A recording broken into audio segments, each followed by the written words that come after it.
Ladies and gentlemen, welcome back to the channel. Holy moly, this week is setting up to be exciting, and I hope you are ready for a crazy week. We have a lot of big data. We have a couple huge earnings and a lot of other important earnings as well. Overall, guys, stocks are probably going to move pretty big this week. We're going to get into here in this video what I think is going to happen with AMC stock in regards to this information and this upcoming week. As you know, there's two things that move AMC stock. AMC news specifically, which we don't tend to get a lot of. And when we do, it tends to be bad news rather than good news.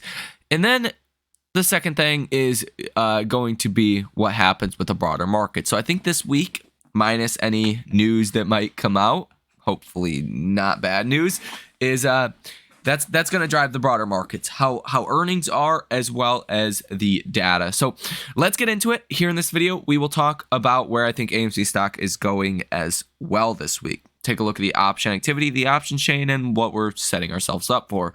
Hit the like button as well as subscribe to the channel. Thank you for watching, and let's go ahead and get started. So I think first and foremost, it's prudent to go over the economic data and the earnings. First, let's start with the economic data. So tomorrow, you're not going to have much.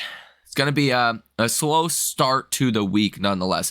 Monday, you don't have much. You do have a couple different bond auctions, nothing that's going to be that important. Tuesday, you're going to get Richmond Fed manufacturing, which, oh boy, manufacturing's been in a rough spot. Remember the New York Empire State Manufacturing Index that came out last week that was negative 43, the worst reading we have ever seen, minus the Rona when everything was shut down. Yeah, if you start to see Richmond and other areas also coming in that bad, it's going to start to paint a pretty nasty picture. We're expecting Richmond Fed Manufacturing Index to come in at negative 15, Richmond Fed Manufacturing Shipments at negative 20, and Richmond Fed Services Index around negative 5, which that would be good news for the Fed, but bad news for the economy. So that's going to be your first set of data coming out Tuesday, 10 o'clock in the morning. This is all in Eastern Standard Time as well. That's worth noting. And then the balance of trade for Japan is highlighted here in red, expected to be a major volatility catalyst. Now, Wednesday, we are going to get the Bank of Canada interest rate decision, Bank of Canada monetary policy report. Now, sometimes the Bank of Canada does precede what the U.S. does and vice versa, right? So if the Bank of Canada this week cuts rates, for an example, that might mean there's a greater chance the U.S. will also cut rates. And if they pause, well, odds are, well, the U.S. will probably pause as well. Currently, markets are no longer pricing in the first rate cut in March.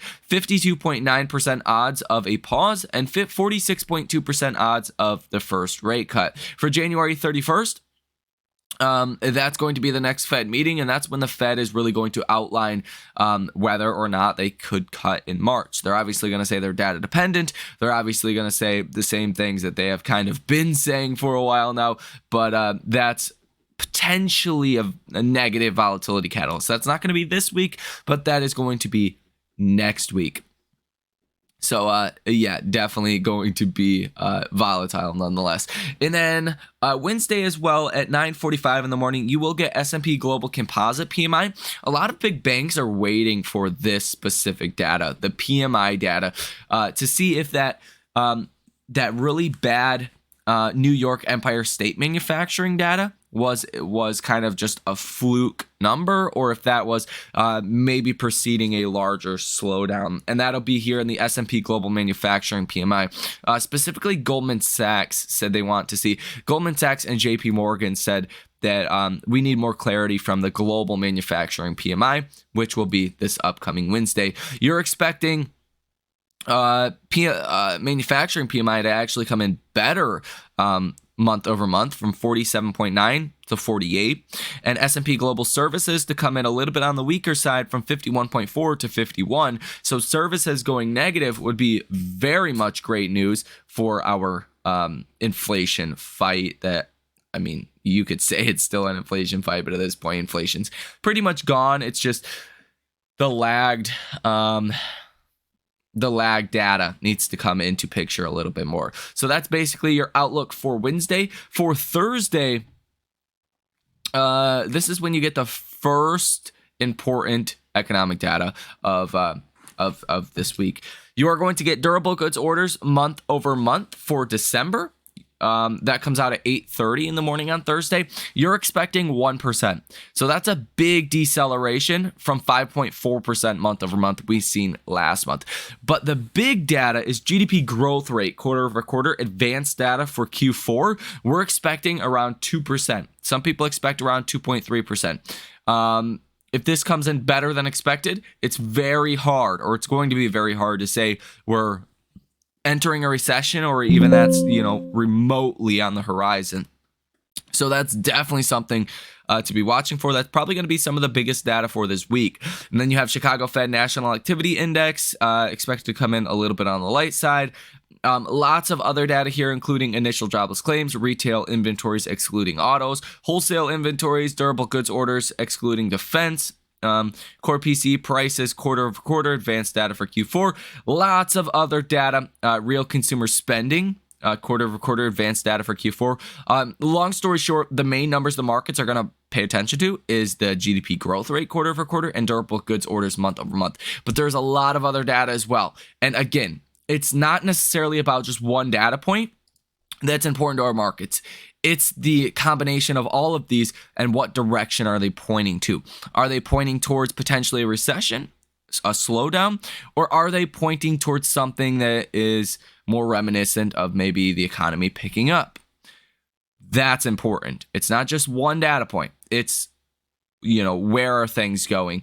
You're going to have a 7-year bond auction at 1 p.m., Kansas Fed Manufacturing Index at 11 a.m. You're expecting negative 21 here as well. Manufacturing is in such a deep recession right now. It is crazy.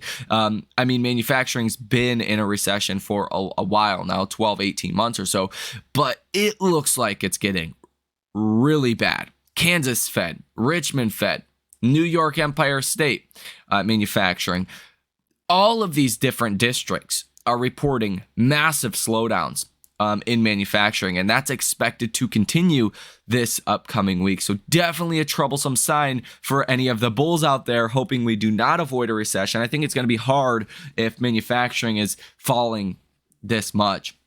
On Friday, you're going to have some big data as well. I don't want to say a slower day because you do have, this big data here, but it's not like Thursday where it's just back-to-back data, bonds, bond auctions. ECB President Lagarde will be speaking, kind of like Fed Jerome Powell in Europe. New home sales. There's so much on Thursday. I could probably make a whole video on that alone. But you guys can always pull this up for yourselves. tradingeconomics.com/calendar. Now, for Friday, we're going to be getting core PC price index month over month. You're expecting 0.2%. It's borderline, though, between coming in at 0.1 and 0.2% for the estimate. So the estimate could change and fall lower. Goldman Sachs said on Friday they expect 6-month annualized core PCE to come in at 1.9%. So that would be 2%, I believe, would bring you to 1.9%, which would be in line with the Fed's target, and that would be continued good news. As long as that does not come in at 0.3%, I think things are looking good. Personal income month over month is expected at 0.3%. Personal spending month over month, this is going to be a big one. You're expecting this at 0.4%. Now, why is personal spending important? I've talked about this many times, and I will talk about it many times into the future. But spending does coincide with GDP, since spending is about 70 to 72% of GDP. If you see bad spending, probably means bad GDP as well. Pending home sales then will come out at 10 o'clock in the morning. Year over year, you're expecting negative 3.4%. Just look at this chart. I mean, look at that. That's incredible. Going from negative 33.9% year over year, just stair-stepping upwards, and now to negative 5% at the last reading we had. Home sales, real estate is not moving at all. So maybe to see a pickup there would be good news, because there's a lot of equity in people's homes. If people do start selling homes, maybe being able to buy a new home, especially as rates ultimately go lower. That's going to give people thousands, hundreds of thousands of dollars of money, of capital, of equity that's been locked up in their homes, and that could help spur the economy as well. So definitely real estate, I think, is a hidden gem that is something we want to see some improvements in 2024, and that will help out the economic situation. Now, earnings, that's going to be a big story of this week as well. You are going to have some notable names like Logitech and United reporting Monday in after hours. Now, Tuesday pre-market, Verizon, 3M, GE, RTX, Johnson & Johnson, and some other smaller names as well. Tuesday after hours, Netflix, Intuitive Surgical, Texas Instruments, Stride, couple other guys as well. Wednesday pre-market, AT&T, Abbott, Progressive, Kimberly-Clark, and some other names as well, but those are some of the more notable ones. Wednesday, Tesla, IBM, ServiceNow, Las Vegas Sands, Lam Research, Berkeley's and Seagate, Crown Castle, and PCA. Thursday pre-market, American Airlines, NextEra Energy, Alaska Airlines, Southwest, NextEra Energy Partners. Okay, that's strange. I didn't know there was two, like a subsidiary to that. Humana, Valero, Dow, Blackstone Group, United Pacific. United Pacific's actually an important one because that's like railway, right? Transportation. And that could give you a glimpse into potentially what kind of shipments volume we are seeing. And that could definitely, have an impact on the market's expectations for a recession or not. So that one's actually pretty important. Wednesday after hours, Intel, think Nvidia, think, all those other stocks. Visa, Capital One, T-Mobile, Levi's, Capital One. So actually the first big earnings trade that we have hit this year is Discover. So, Capital One as well. That's kind of in a similar situation. So we definitely want to see that one. Credit card delinquencies, are they starting to rise? Are people not paying their credit card bills? That's a bad sign for the economy if that is also the case with Capital One. We seen Discover last week is putting up about $1 billion of additional loan loss reserves because they're expecting a portion of their credit card debt, credit card loans are never going to be repaid. So that is definitely something we want to watch. Same is true for American Express. American Express tends to be in a better spot, though. They tend to cater to a higher net worth demographic, so they don't tend to be in the same situation as Capital One or Discover customers are. So definitely some earnings that will be important. A lot of important earnings, let's be honest. But you really want to watch sectors here, right? Intel, it's going to affect the chips. It will affect NVIDIA. Credit card companies, right? Payment processors, fintech. So that will be important. IBM, ServiceNow, more software. Tesla, automobiles. Netflix, obviously going to affect the markets in a big way. 3M, some of these other companies. Johnson & Johnson. Think healthcare, United, travel, leisure, hospitality, Alaska Airlines. So watch the sectors here and how they report, because again, we're expecting 11% EPS growth for the S&P 500, but most of that growth is going to come from Magnificent Seven names until about the second half of the year. Then it's expected that the broader S&P 500 is going to see their earnings accelerate.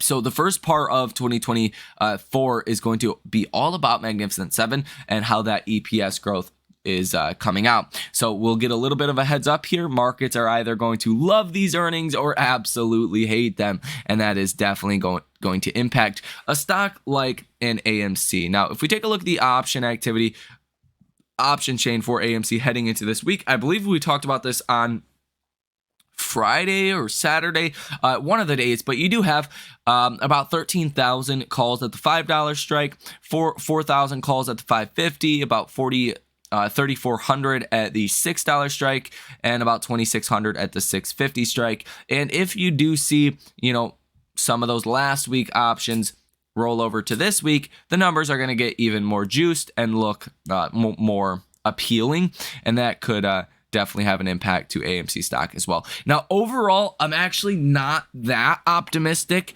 this week for the data, for the earnings. I think there's, a bunch of things that could be negative. Question is that priced into markets? I think certain sectors it is. I think, when you look at the percentage of stocks above their 50-day moving average, for an example, something we also looked at in the last video, a lot of stocks are priced for bad news. The broader index does not seem to be priced for bad news. Magnificent 7 does not seem to be priced for bad news. Question is, does a sell-off in Mag 7, potentially the index, cause AMC stock to fall? Probably. Now, that is not a guarantee, but that could happen. Now, on a sell-off like week, AMC stock probably drops back to about $4.15, $4.20 or so.